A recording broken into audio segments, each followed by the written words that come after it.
What is up, you guys? Today we are talking to Dr. Richard Averbeck. Very excited to have him on today. Dr. Averbeck, how are you doing? Very good. Thank you. Great. Thanks so much for joining me.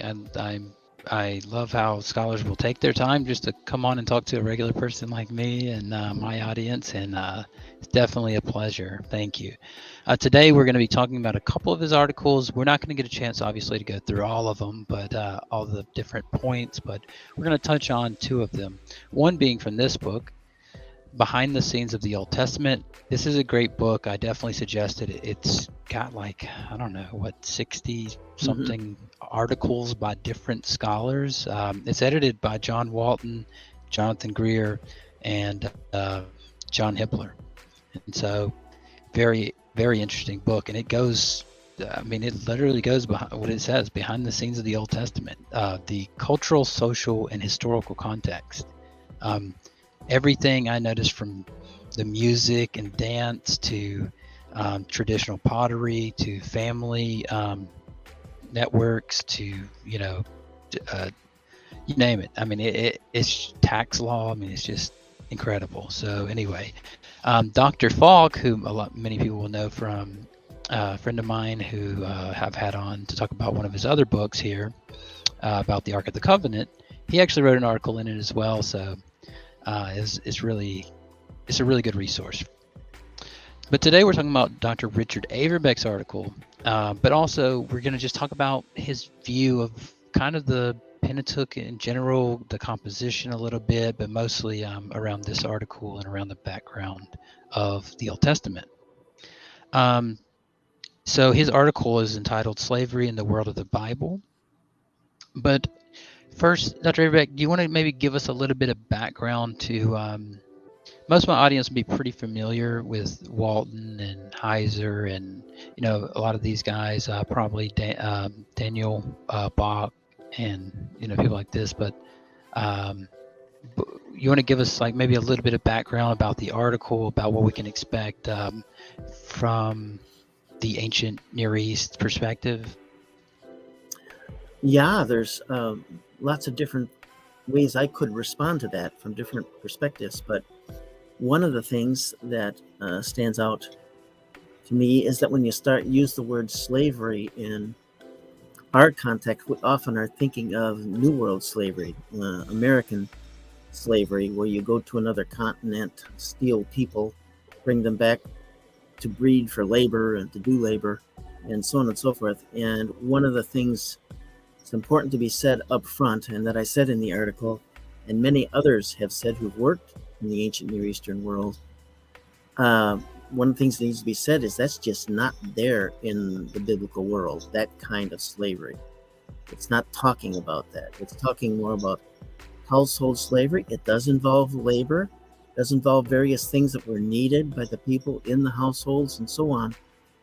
But it was nothing like what we had early on in this country. Very interesting. Yeah. So I noticed that as well. A lot of people, it seems to conflate those two. And I noticed in conversation, there's kind of an equivocation that happens where it's almost more useful just to say servanthood or something to that effect. Mm-hmm. But at the same time, you don't want to derail the conversation, because what typically will occur is if you say, yeah, servant, and they'll say, well, no, you're just trying to soften the word slave. But really, you're not, right? You're just trying to distinguish it between what we've seen in the antebellum South, right? And so that's interesting to talk about. Now, in the article, you talk about the sources, and I think you said something like the majority of sources from the ancient Near East are going to be in cuneiform script. You Yeah. want to kind of talk about some of those with Well, one us? of the things behind the scenes of the Old Testament is about the world of the Bible, and a lot of the material is written on clay tablets, wedges on clay, cuneiform, and the reason that's important is because, say, if you bury or burn a scroll or something like that, it's gone. But if you bury and burn a clay tablet, you preserve it. So we can go and dig these up, and now we can read material that's directly from that world. And for example, Akkadian literature, written before 2000 BC and down through the time of Christ, this became Akkadian for maybe 2000 till 500, 1500 years, 1000, 1500 years, was the lingua franca of the ancient Near Eastern world. It was the international language that was used. And so this material shows up, you dig it up from mounds, and then we work on it, we study it, and we read it and explain it.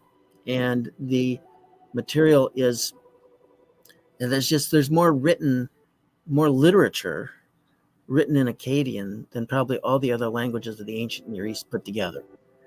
And so it's very important kind of material. And I refer to a lot of the legal material and so on with regard to slavery from this ancient Near Eastern cuneiform world in the article. Yeah, it's very interesting. I had an article here by Westbrook from Chicago Kent Law pulled up because I think it's from like 95 or something. But he had I wanted to talk about the terminology a little bit. And he had a point in the article where he says on terminology, he says the native terminology can be misleading.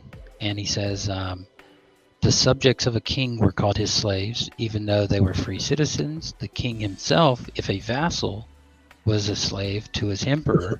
And kings, emperors, and commoners alike were slaves to the gods.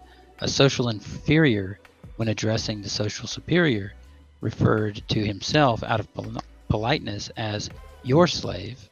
And then the Akkadian word also occasionally used the terms, or the Akkadian sources often use the terms boy and girl for slave and slave woman, with no indication except for context to whether this was a free child or a slave, and whether it was an adult or not. So that seems like the terminology there. And he also gives a lot of other ways it can be used, whether debt, whether it's by pledge or by, right? Mm-hmm. And so let's talk about the term Aved a little bit. Mm-hmm. And what are we seeing when we see a term like that? Well, even in Eved, the Hebrew term for servant or slave, is used in all those ways you just mentioned. Okay, that's true in Akkadian, but it's also true in Hebrew and so on in the other ancient Near Eastern world. It was a way of, you could use this term as a way of just showing your respect for someone else. I'm your servant. And that can include God, or it can include other people. Or it can be used for someone who is actually what we would think of as a slave.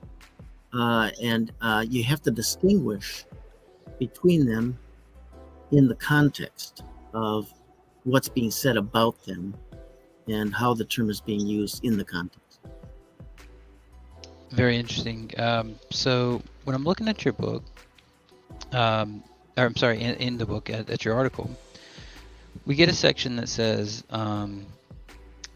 moreover, law collections usually do not provide the larger view of the household context of slavery.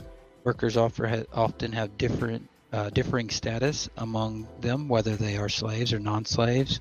Economic and administrative sources sometimes reflect these distinctions more clearly than legal traditions. And you actually cite Culbertson, which we discussed before the show here. So, and I use Culbertson as well because I think she actually puts significant attention on the fact that it's hard to understand what one means by an eved, right, or a servant or a slave or something like this without that background of what a household is. You want to tell us a little bit about that? Yeah, that it is a household kind of thing, but we need to remember here that household is not just one family necessarily. It can be more of a clan or a group of families coming from the same patriarch and so on and so forth. And so when we talk about household, we got to shape it in the way it was actually used in ancient Israel. But it's it's the context in which we need to think about slavery and the term household. It wasn't kind of like, generally the word slavery is not used for national slavery or anything like that. It's more got to do with households and how they work. And it's correct when we say that slaves can also have all sorts of different kind of status in households. Even Joseph, when he went down to Egypt and was sold into slavery down in Egypt, he became the prime man in Potiphar's house, you know what I mean? And then in Pharaoh's house. But Genesis 24, for example, has Abraham's slave, top slave, who has control of the household, going to find a wife for Isaac. So these are all different categories. Then on the other hand, you have not just Eved, but Amma and Shifka for women servants or slaves. And there you can have, for example, Sarai, the wife of Abram, has a Egyptian Amma slave who is her servant, and she's the mistress. And this servant can even be given to Abraham to have children for Sarai. So it's this, but that's true in the Bible. But we have this also in the Code of Hammurabi, for example, where it talks about if a woman can't have children, or the couple can't have children, then she can give a servant and have children through the servant for the man. Things like this. This is a common ancient Near Eastern world type of cultural phenomenon. Yeah, it's very interesting looking back. Sometimes when you look at the Code of Hammurabi, or you look at some of these other texts, the laws of Eshnunna and so forth, you get these little tidbits that really inform you and make you think, wow, where were they going at with this? And I find it interesting, when we read, I believe it's in Hammurabi, where it says, like, if the man would call the person his son, then he would be able to share in the inheritance. Right? Uh-huh. If he says, "This is my son," then he gets to share. And Abraham obviously looks at Ishmael as a son. He obviously looks at him with this beloved favor, and he says, to God that Ishmael may live before you, and so forth. And then we see Sarah later saying, her son's not going to share in the inheritance with my son. There's like this kind of bit of rivalry here. And God kind of says, look, Abraham, don't cause any problems here. Just I'll take care of them, right? Yeah. It's almost how God is the Akuzah for the Levites. He almost does this for Ishmael. I was just thinking about that as we were talking. I'm like, it's almost how he does for Ishmael, where he's like, look, I'll make a great nation or whatever and so forth. But that is interesting the way it works like that. In Genesis 17, Abraham thinks up until that point that Ishmael is the seed of promise. And then God says, no, you're going to have a child actually through Sarai. And but Abraham had a hard time with that, because he'd been convinced that was how God gave them the seed, was through Hagar. And so, but God said no. But he did promise good to Ishmael. So he supported Hagar and Ishmael in spite of all the conflict that went on in the family. Yeah, this is kind of off topic a little bit. I was thinking about it while we were there, and I have heard a few people argue that, and they admit, like, look, it's speculative. It may not be the case, of course, but I've heard a few people argue that, look, speaking of Abraham and Hammurabi,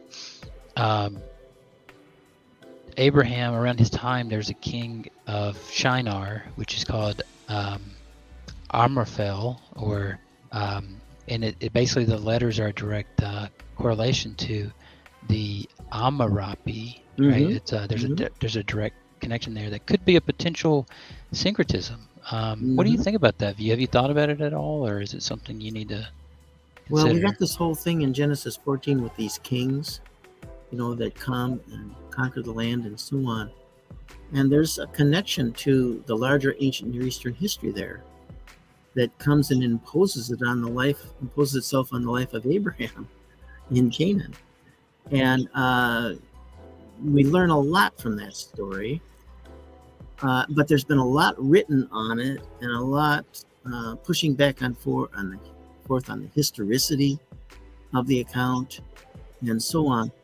But something happened there that causes Abraham to rise up as having these 200 and some men who can go and defeat these kings. And it's a pretty fascinating piece, but a lot of the names in this, like Amraphel and so on, do have good ancient Near Eastern background to them. Yeah, so there's a potential syncretism there at least. That's interesting. When we go through the article a little bit, we get to a category that we call debt slavery. And when we look at that, the terminology there, would you just say that a debt slavery, in simple language, is someone that's a servant to another based on a debt or contingent upon a debt? Yes, that's why he's in slavery for those 6 years, is because he's got to pay off the debt. Right, and so we get that. Look, the person owes, so he's having to work his way out of this debt and so forth, and then we move on. He moves on after 6 years. Uh-huh. I can see the 6 years as being a potential good thing for the person that's serving, obviously, because they have to be released. Mm-hmm. But I can also see how it could be taken advantage of. Even, let's say, even by the person that's serving, right? If if there's a certain amount of debt owed, but there's only, let's say, 3 more years into a jubilee or something, right? Mm-hmm. There could be a potential issue there or something. Is there any? The thing is like I've got Milgram's commentary up here on Leviticus 23 through 27. It's massive, 1,000 pages, right? And the thing is that it's almost more than I look at the different laws around jubilees and stuff like this that I get, I don't know, a little bit more lost in the weeds, because everybody takes such different positions on these things in the literature.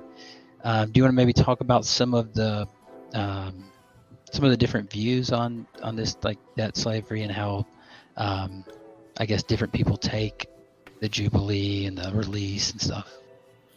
Yeah, one of the, you might say, problems in this discussion is we have debt slave regulations in the Book of the Covenant in Exodus 21 through 23, and then in the Holiness Code in Leviticus 25, debt slave, and then in Deuteronomy 15 as well, we have debt slave regulations, and they're all dealing with debt slavery, but from different perspectives and from different issues that could arise that would create debt slavery. So maybe I could explain it this way. In Exodus 21, the debt slave regulations, and in Deuteronomy 15, the slave goes in for 6 years and then comes out in the 7th. Whereas in Leviticus 25, the one who's gotten in serious debt, and it's built up through the whole context there, he's gotten to the point now finally where he's lost everything. He's gone destitute. And he goes in and he then serves for until the time of the Jubilee. And that could be as long as 49 years. So how does that relate to the 6 years in Exodus 21 and Deuteronomy 15? Well, if you look at the whole context in that situation, what you find out is that I'm being a little distracted by a phone ringing here, but what you find out is that in Leviticus 25, the whole family has gone into that slavery, the whole paterfamilias, the whole clan, you know what I mean, the family, and because they've lost their land. And so since they've lost their land and the land doesn't revert until Jubilee back to the family, they can't go out because they would have no means of support. Okay, they would have no means to pick up their lives because the land hasn't been returned to them yet. Now, in Exodus 21, he goes out in the 7th year because it's on a sabbatical cycle. And it's interesting that in Exodus, we see that the whole point is God has delivered them from slavery in Egypt. So now they can't enslave one another in Israel. And that's interesting because the Book of the Covenant, Exodus 21, begins with that slavery. And I think that's because, and many others believe it's because the reality is they've been delivered from slavery. So now they can't enslave one another. But there's no other set of laws from the entire ancient Near East that begins with slave law. Why does that happen in Israel? Because the key factor in establishing a nation is deliverance from slavery. So there's a lot of things contextually in the way these things are put together that have that kind of an effect. But in that case, it doesn't have to do with Jubilee. It has to do with just you go in and you serve for 6 years, go out in the 7th year, and the debt is paid. And that doesn't have to do with a whole family going in. It has to do with a man or a woman going in. In Deuteronomy 15 talks about women too going out in the 7th year. So there's lots of ins and outs of that, and then there's other differences in between these passages as well. Yeah, I noticed that. It's really interesting how many like different views there are. You'll have critical scholars that take kind of a development view of how the text. They'll see one passage in about the Hebrew servants in back in Exodus, and they'll see Leviticus chapter 25, and they'll say, "Look, this is a development. They're moving away from citizen slaves and so forth." Then you'll have other critical scholars that flip everything around, like Van Cedars we talked about earlier. He kind of just turns everything backwards, and you have more conservative, scholars obviously that take a much different view. One thing I did want to ask you about is regarding this is the more I talk to people about these topics, the more I hear, well, yeah, there is a quote unquote consensus, but consensus in this case is, what do you even call it? A 60-40 split? Like they're basically saying, look, there's so much contention in this view that what do you call a consensus here? What do you think about consensus in a highly contentious topic like this? Well, one of the problems is that the whole field of higher criticism, historical critical method, is so pluralistic now that you have so many different schools pushing back and forth between one another that you can't even talk about historical critical. You got to talk about a particular segment of it. That's what I mean by pluralism. There's so many different views that just keep getting multiplied, and none of them carry the day, and none of them really stand the test of time. And and scrutiny. So the problem is a lot of this historical critical discussion is more contentious about the composition of the text than about what the text is actually talking about in the first place. So it ends up taking us away from what the texts are actually doing sometimes, because it's all embedded in this historical critical method that varies so much from scholar to scholar. That's interesting, yeah, because I can see how there could be like a heavily unanimous consensus on some things, but then on other things it's just like, oh, there's just so much disagreement here, and the sources are so poor that it's hard to have a consensus on something that contentious. But that's why it's so important to actually go into the actual ancient Near Eastern context in order to sort through what's going on in the text, rather than imposed historical critical theories that tend to drive a lot of scholarship, but they just go in circles most of the time.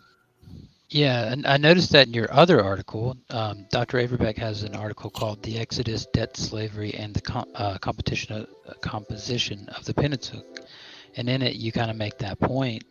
You say that, look, um, a lot of people have this pluralistic approach, and they tend to add a lot that's, I guess you might say, not actually there. I believe so. Your wording is you go by some principles in this article, and I'm just leaving to because you touched on this. You have a subsection in there called "What we believe to be true versus what we can show to be true," and you said the first principle, therefore, has to do with making a clear distinction between the data, and theories about the data. That's kind of what you were just touching on, right? Is these Yes. theories that are kind of added to the data. Mhm. Yeah. Yeah, and unfortunately, sometimes in scholarly circles, the theories are treated as if they are actually hard data.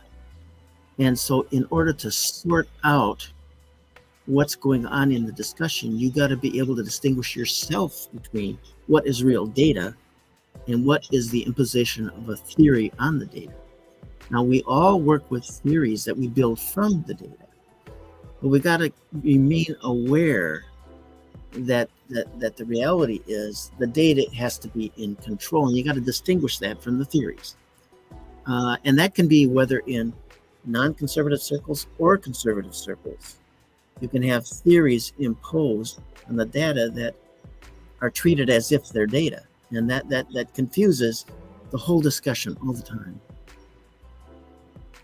Yeah, I mean, I'm sure that can be frustrating as well. There, I mean, you have to go through so much already. Like there's so much on the topic. You wouldn't think like a subsection of a topic, would have so much literature on it. But even as I mentioned before, 1,000 pages from Milgram's commentary on just 23 through 27, right? Mhm. Something like that. There's just so much there that when people start adding a bunch of things from their, personal theories, it's like all I wanted to do was get the data out of what you were saying, right? And I Yeah. actually noticed you're a lot like this other scholar that I had on, Dr. Kurt McGregor, and your articles are kind of like that. They're data driven, they're to the point. You kind of get rid of a lot of the fluff that some people add, like personal opinions about things and stuff, Mhm. but especially in this one, in the behind the scenes of the Old Testament. Yeah. Uh, What maybe I should add here, so as there wouldn't be misunderstanding. I have a lot of respect for these scholars. They're very smart and so on. So it's not a matter of disrespect, it's a matter of the perspective from which the investigation is driven. And unfortunately, even with a lot of my friends in whether conservative or non conservative circles, I have lots of friends and colleagues and so on. I've learned to be critical of my own work and of other work as to okay, what really drives this? Okay, what's the actual data here, and where do I think it pushes me to understand the subject?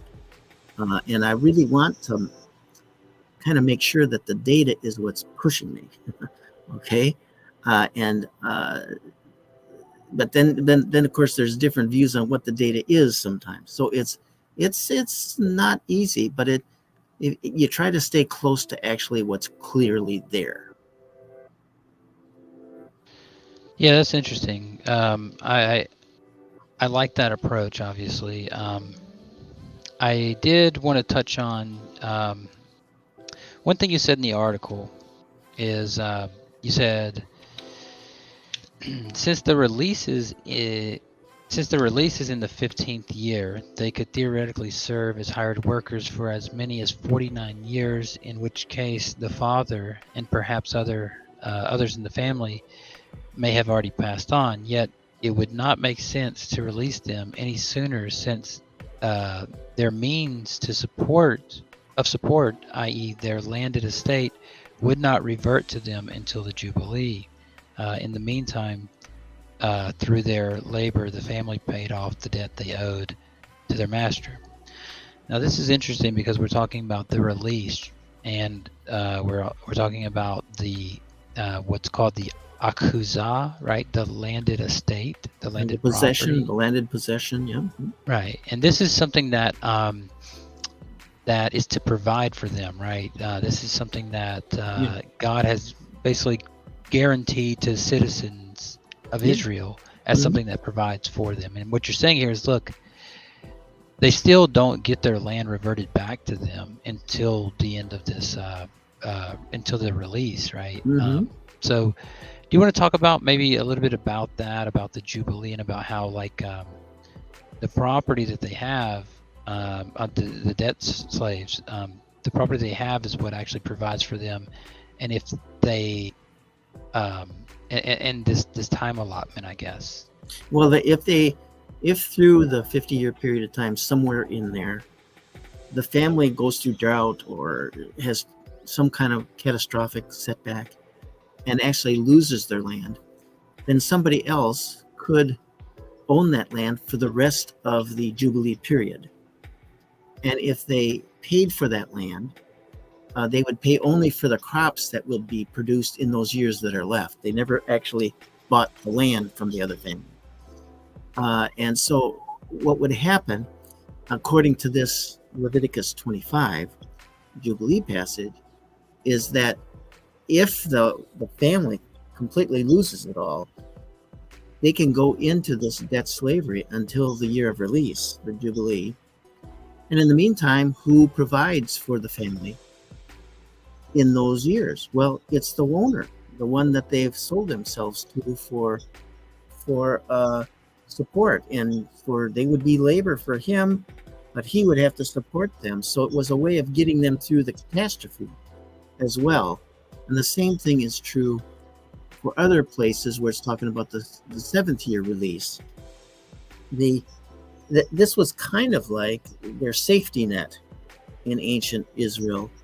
If you get in big trouble, you can do this, pay it off, and then you're free from that and you can go on. And so it's kind of like their safety net in their culture, the way they did it then. Yeah, that's very interesting the way you put it.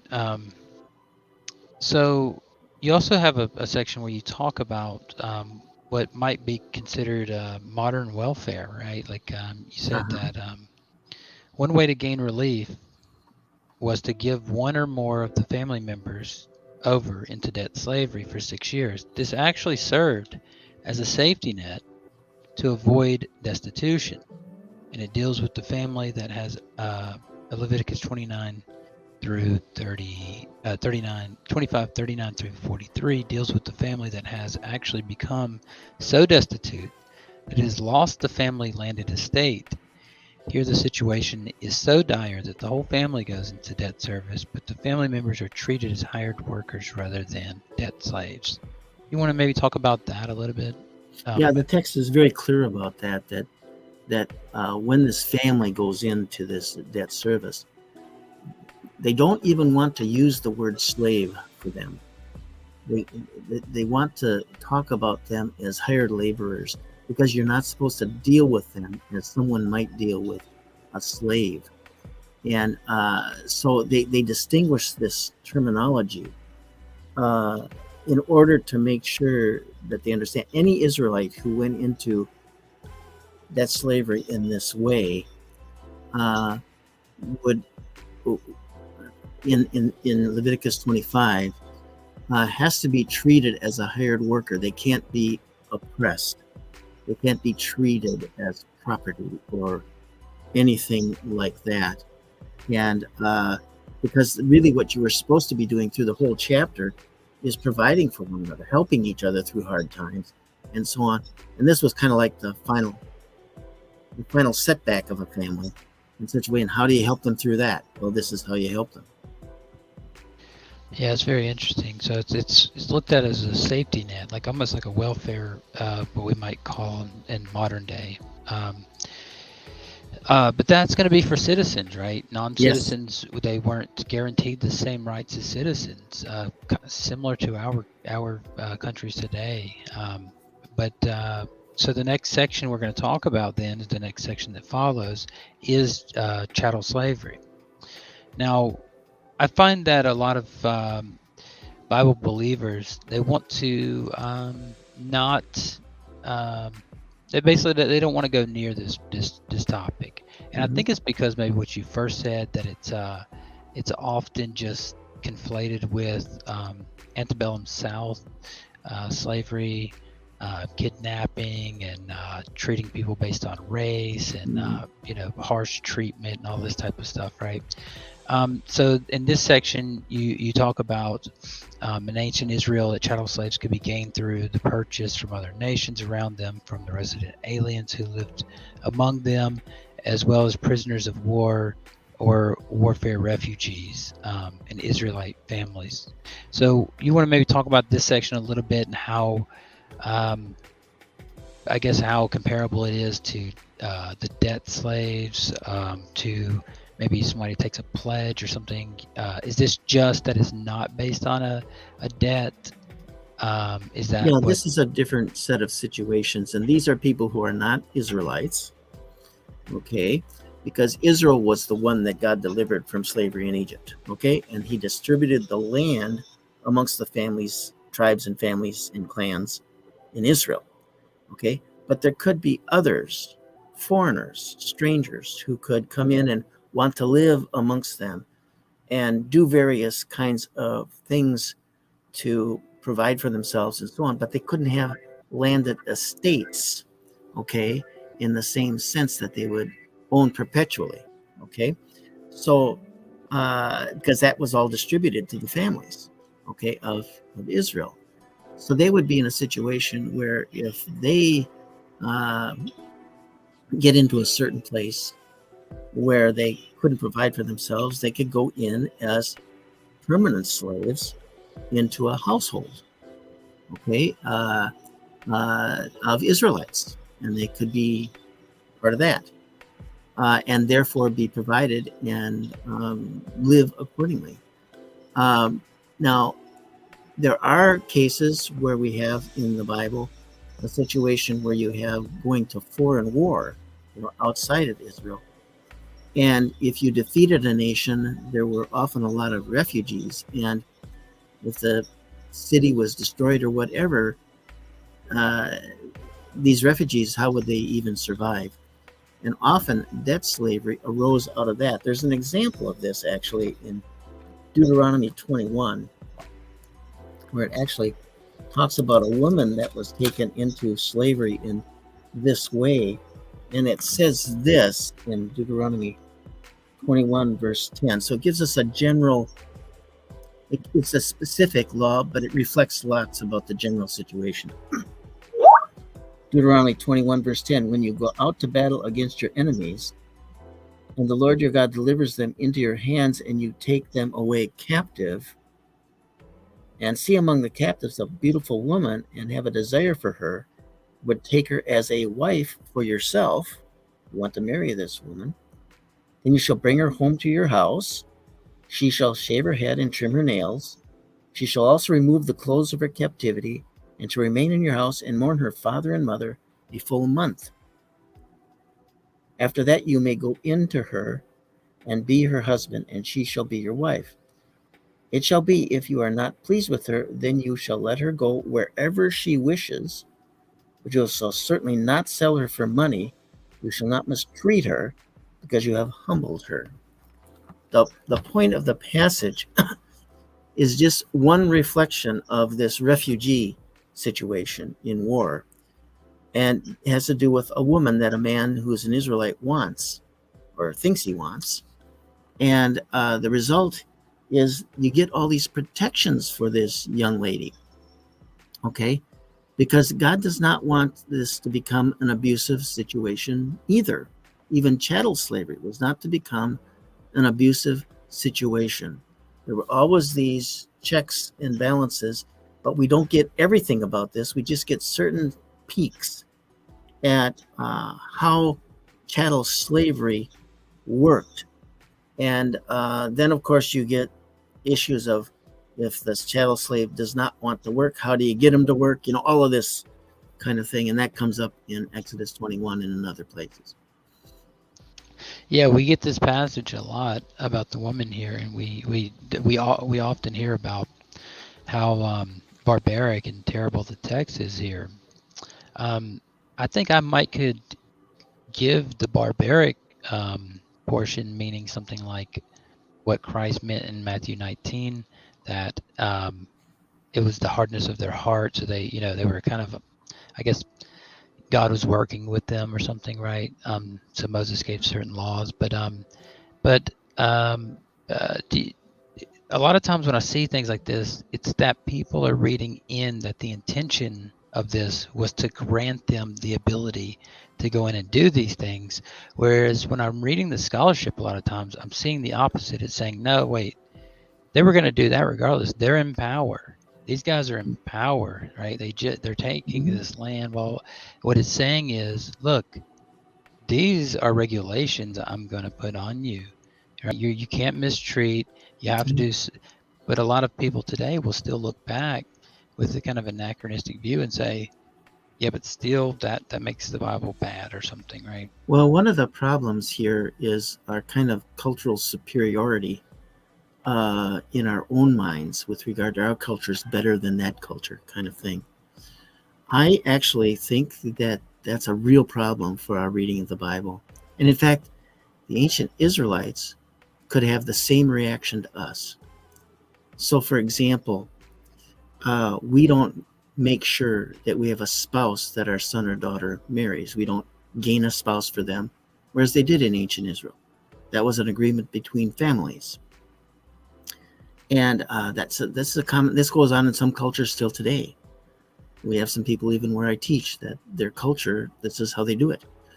But the point is that in this context, when we get into uh, ancient Israel, if they were looking at how we don't provide spouses for our children, they would say, well, if they go out in the world, what do you think is going to happen there without a spouse? You're not even providing the basics for them to have a good life. They might not even find a spouse. And you must really hate your kids, man, just not even to care for them in this way. This would be their response to our culture, okay? If they looked at what we do and how many young people and young adults in our world never do find a good spouse, okay?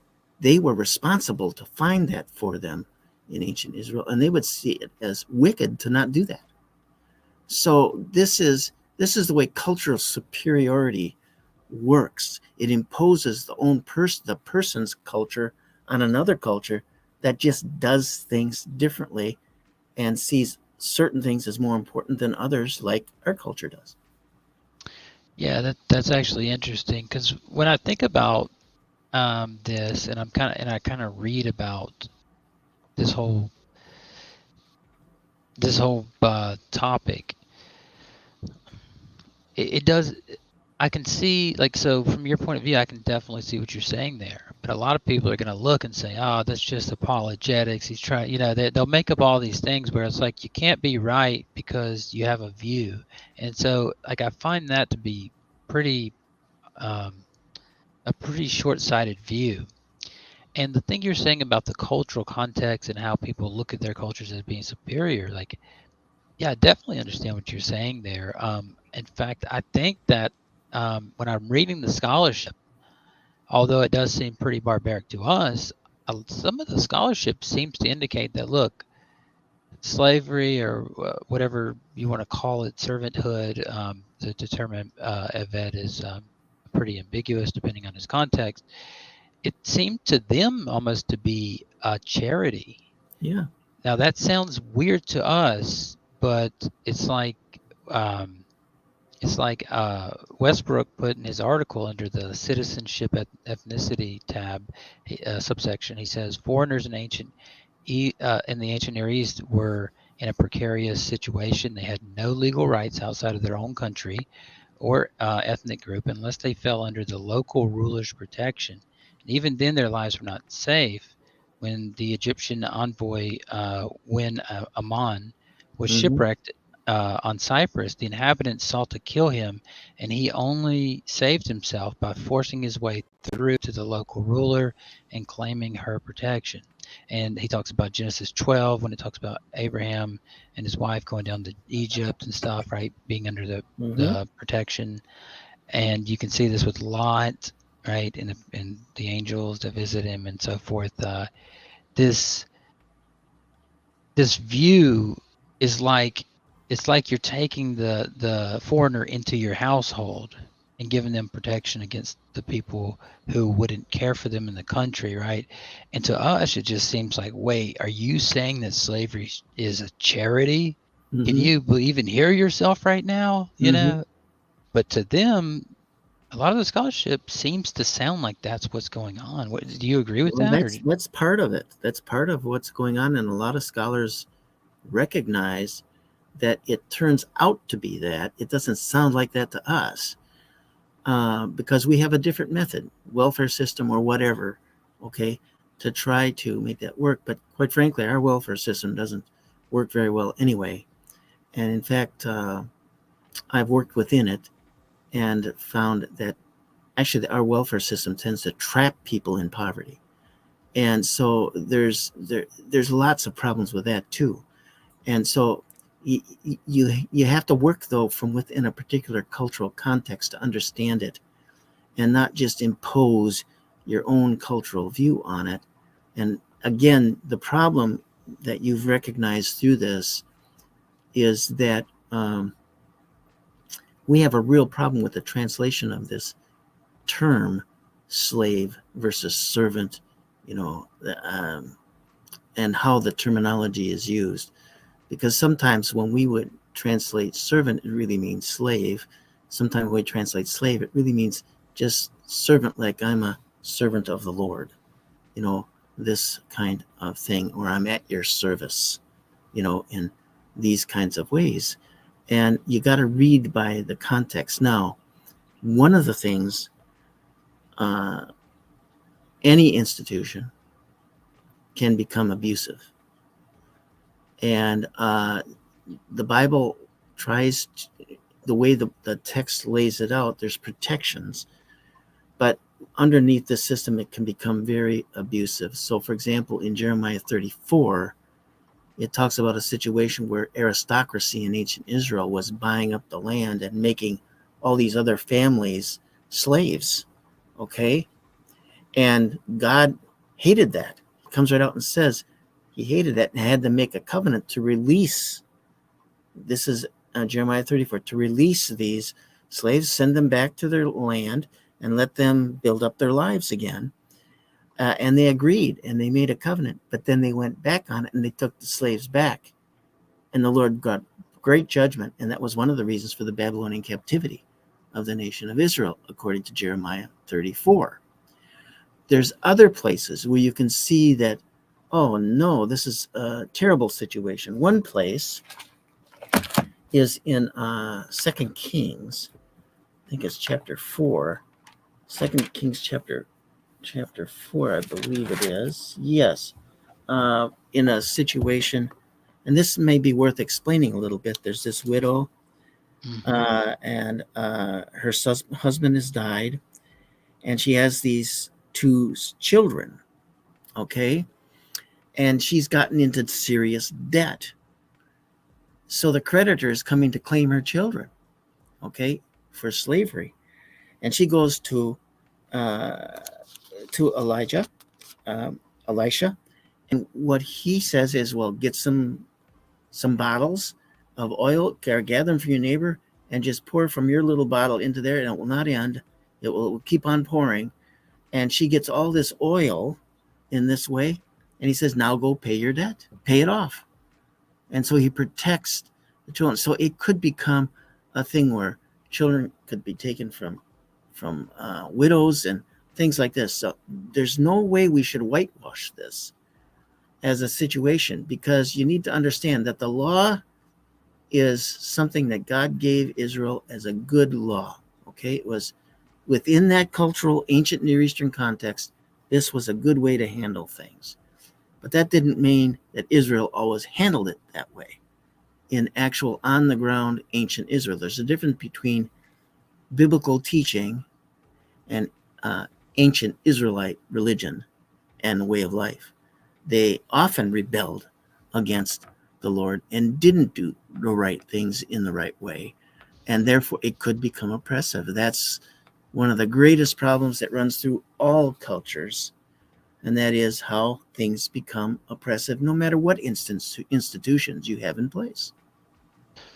Right. Yeah, that's a great point. I often hear people bring up like this passage and others that where they'll say, "Look, they could come and take away your son." I mean, there was slavery Mm-hmm. in ancient Israel, so it proves it right there. And I'm thinking the whole point of the passage is that it's not a good thing what they're doing, Yeah, right? right. It's Yeah, that the from God. prophet's like, "Look, I'll help you out of this." Yeah. Same in Nehemiah, what chapter 5, I think, right? And so Mm-hmm. it's Same just thing. yeah, and it's interesting to me because online here, obviously, you're in the scholarship world, so you get to see kind of the different, like the disputed interpretations and views and so forth that are based in the scholarship. Although people do add their own theories and things, of course, but here in the online world, we get a basic King James English reading of the text, right? And I mean, I've heard people say I mean, I've heard the Bible condones slavery, and I'm like, okay, if you mean allows for it, things Mm-hmm. like this, right? We hear endorse, but then I actually hear people say the Bible promotes slavery, Mm-hmm. and I mean, what do you think about that? I don't think the Bible promotes slavery, and that's true Old Testament and New Testament. But it recognizes slavery as something that has to be managed in a way that's pleasing to God.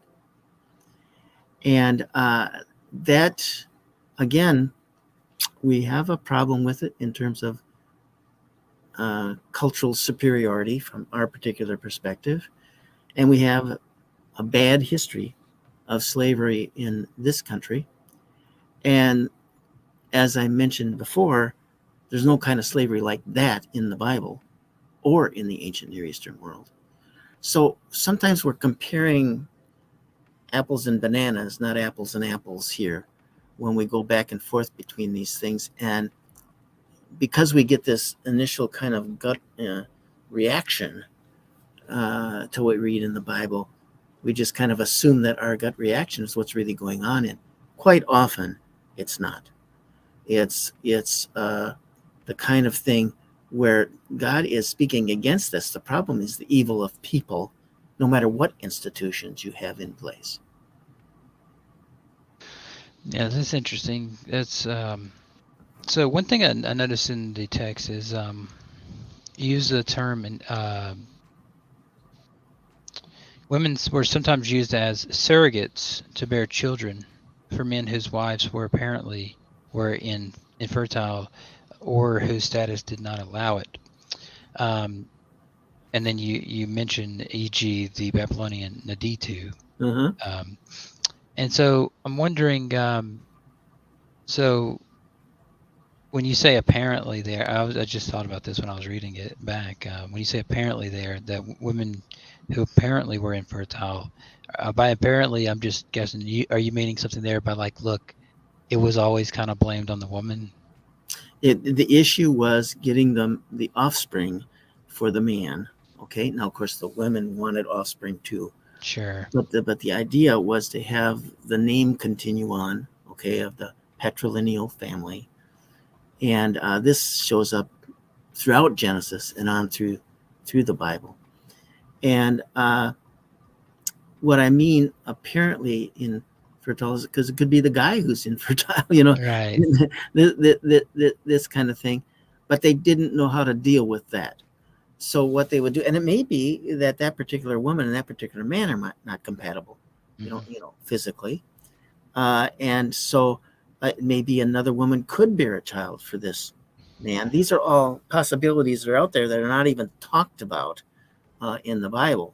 But the point is that if a woman, one of the things that a woman was agreeing to when getting married was bearing children for the man. And it, even this is true in the Bible, like Hagar and Sarai. But also in the Code of Hammurabi, they have the same thing. The woman then becomes responsible to give one of her servants to the man to bear children for her, for the man through her. Okay, and she would be that was the way, that was one of the things that was standard in the cultural context of the ancient Near East. I wrote on this in a book on bioethics some years ago, in terms of how this worked in these families where there was barrenness and how they tried to overcome it in a world where they didn't have in vitro fertilization, and things like this. So there's a lot of different things like that they were dealing with it the best way they could figure to deal with it in that cultural context. And then you need to understand that the Bible is written in the ancient Near Eastern world. The ancient Israelites were ancient Near Eastern people. So the starting point was the cultural context there, and God was giving them a law that would work within that cultural context. And in some ways, the law that God gave is like the ancient Near Eastern law, but in other ways, God went against the ancient Near Eastern law because it didn't match his purposes for Israel to follow the ancient Near Eastern regulations. Right. Yeah, and I noticed that some scholars, they'll take the ancient Near Eastern laws and they'll say, well, look, there's a very similar thing here, so these are obviously talking about the same thing.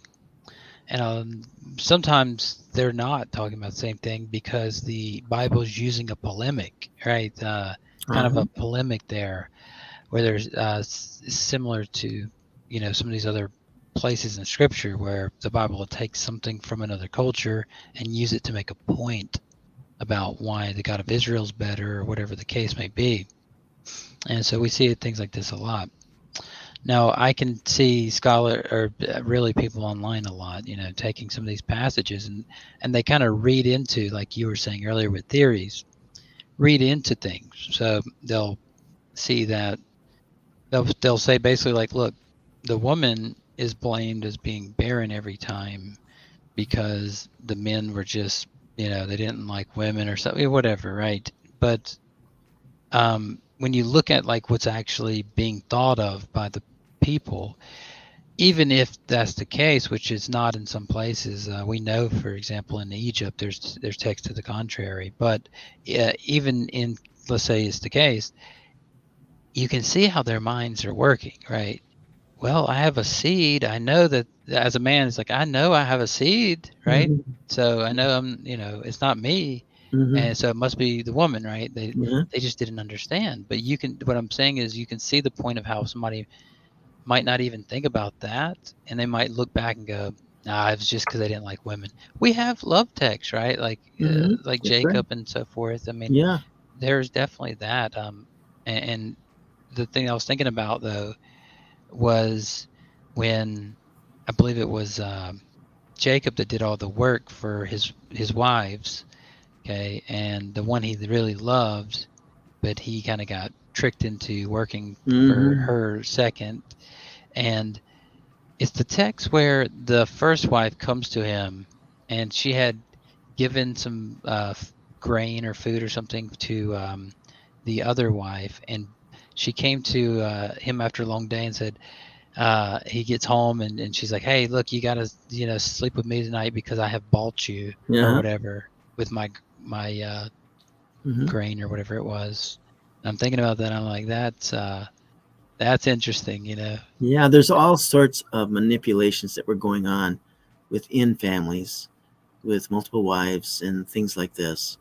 And this was just part of that cultural context, and it keeps getting regulated in the Bible as it was regulated in the ancient Near East, but often in different ways as well. But this is a ongoing issue in that particular cultural context that God was dealing with, okay, in order to kind of move Israel in directions he wants them to go.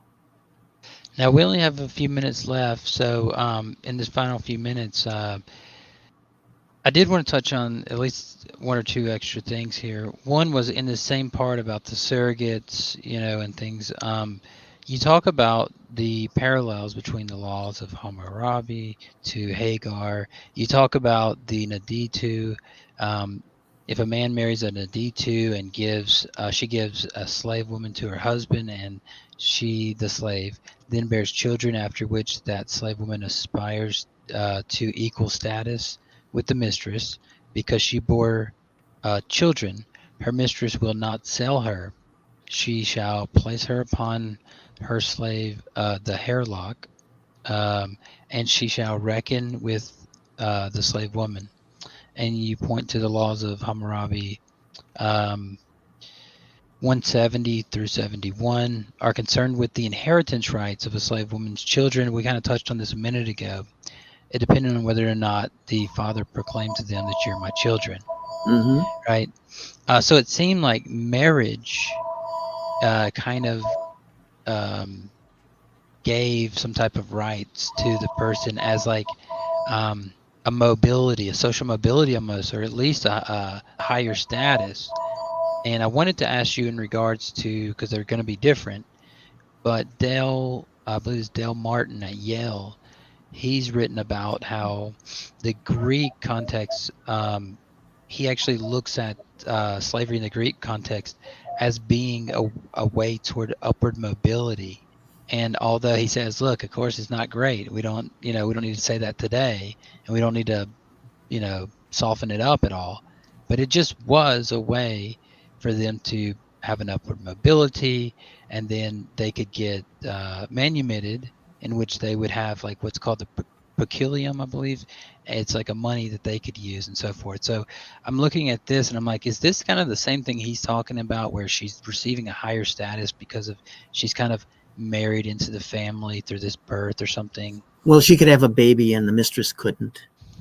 This shows up in Genesis 16 with Sarah and Hagar again, and then later on in chapter 21. And the point in the ancient Near Eastern laws is that the woman who has the baby, because the other one, the wife, couldn't, cannot put herself above the mistress because she's been able to have the baby.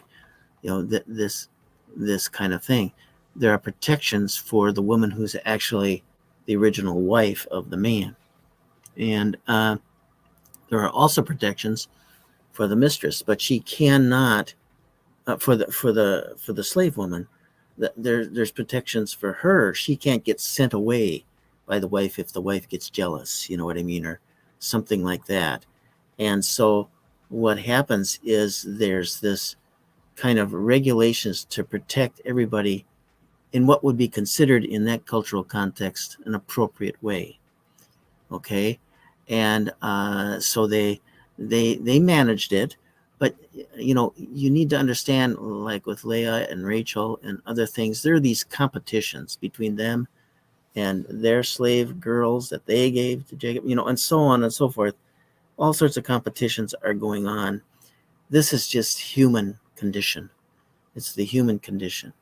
And we're seeing a lot of that showing up, but we're just seeing it from a certain angle because in this particular story, it's working from this angle or that angle. And that's what's being emphasized in the story. Yeah, that's really interesting. So I just got one more question for you, and then if you would, I know you need to go here in a minute, but if you would, we at least take one question from the audience, maybe. Sure. Okay. So my final question is going to be on the types of foreigners, right? Because it's interesting that I read an article on the tops of the different types of foreigners, and you just see the ger, the czar, and like all the all these different types, and they're in the English they're kind of conflated, right? You just see foreigner a lot of times, or Mm-hmm. sojourner or something, Mm-hmm. but on the surface reading, you just kind of think of them as kind of the same thing. But Mm-hmm. when you start getting into it, you realize there's something different going on here. Yeah. Do you want to Mm-hmm. maybe touch on that? Well, the Ger was a sojourner in the land, okay, who didn't have landed territory or anything, but he sojourned amongst them and lived amongst the Israelites. Czar is a word for a foreign person. It emphasized the foreignness, okay, as opposed to the sojourning. But they could come together because sometimes the sojourner was a stranger, you know what I mean, an alien, not Israelite. And so these were they're overlapping terms, but they don't refer to exactly the same thing. Okay, let's take one question from the audience. Sorry, we only have time for maybe one question. So we have a question from Jamie Russell. I've wondered how the Sabbath should be considered coming into existence on an old Earth view. It strikes me as difficult to imagine its origin as being a polemic of the ancient Near East. What do you think about something like that? It's a little unrelated, but it is related to the Sabbath topic, I guess. So, Yes, well, the Sabbath has to do. It is related to slavery because even the slaves rest on the Sabbath. Okay, that's part of the regulations. Um, the Sabbath was part of ancient Israel's pattern. It was given to them so they could have rest because in Egypt they didn't. So God delivered them from the Egyptian slavery.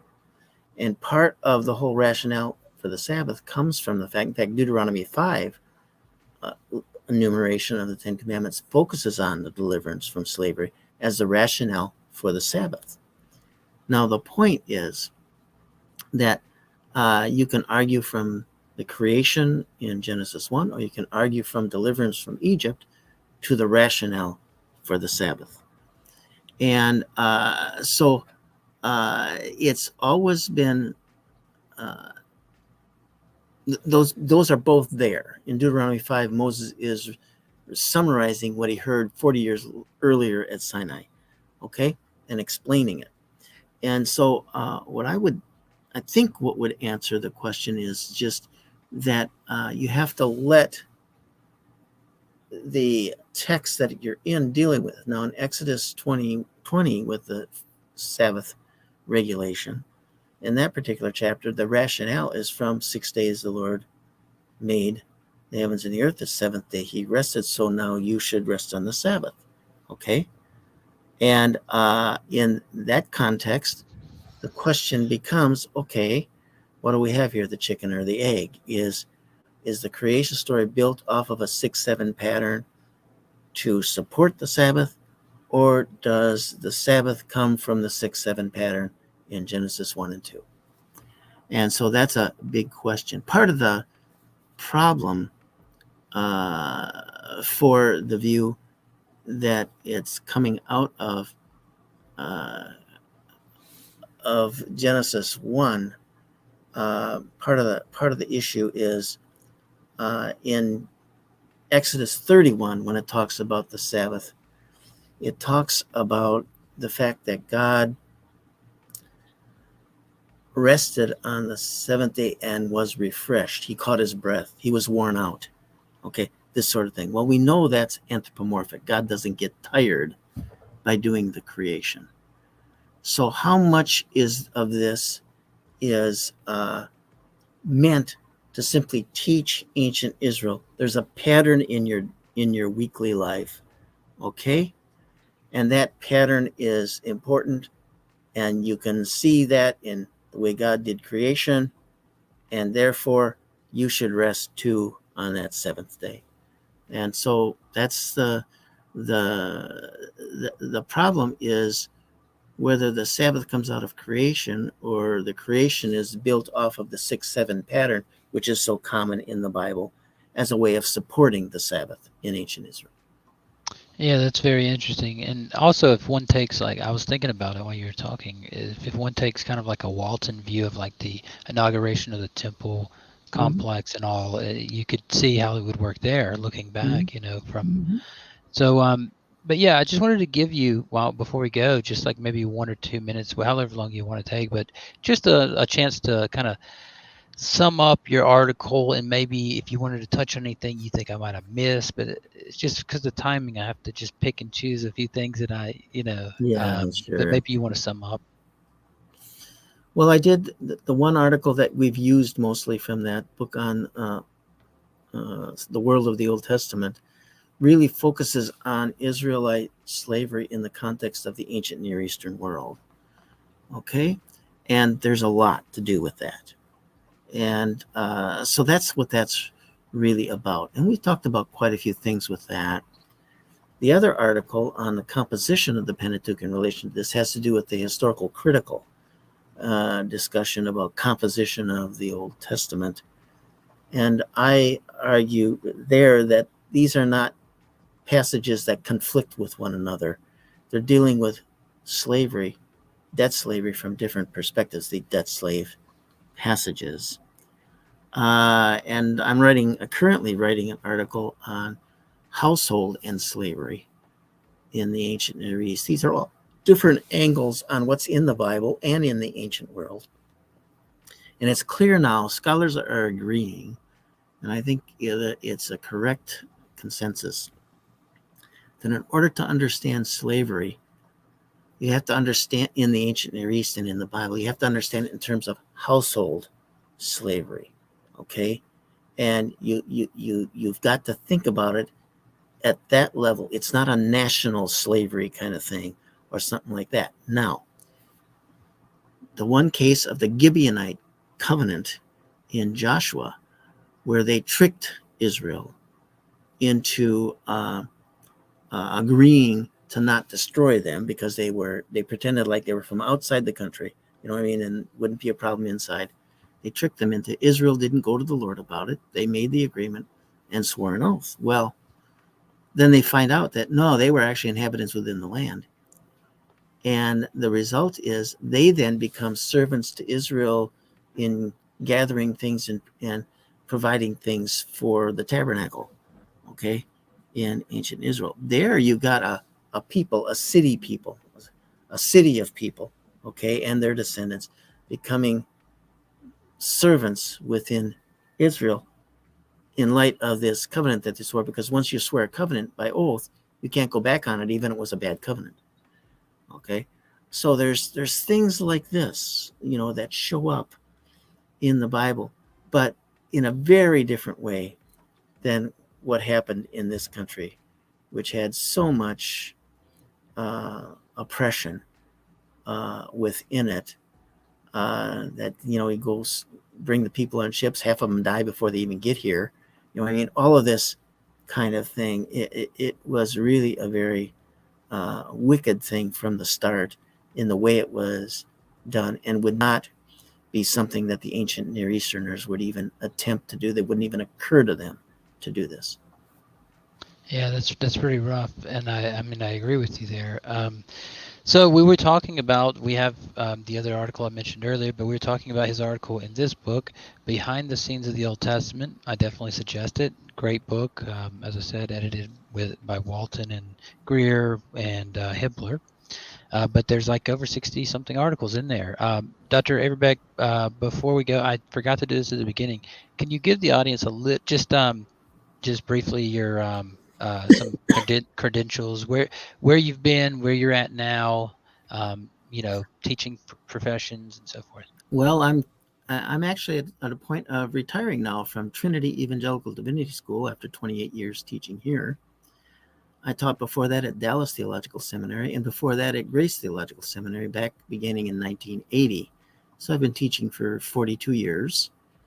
I did my PhD at Dropsy College in Philadelphia, which is a Jewish school for Hebrew and cognate learning. It was a good place for me to do work on ancient Israel in its ancient Near Eastern context. Did a lot of Semitic languages, and I even did a lot with Sumerian, the earliest language, and the literature of that, and that was where I did my dissertation.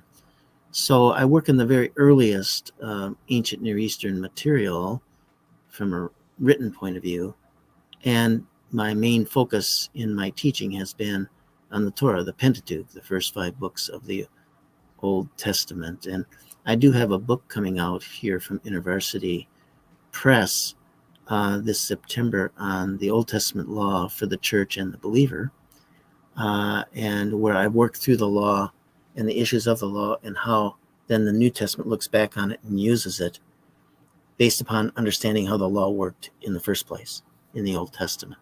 So this is all part of what I keep on working on, and I'm retiring so I can do more research and writing. So it's like a shift in career, not really an end of a career. Yeah, that's interesting. I have a book by Golden Gay and one other gentleman that kind of tries to do something like that with part of the New Testament, but that's definitely interesting. And you guys, he's professor to a lot of your favorite scholars, people like Bruce Wells, and Hmm.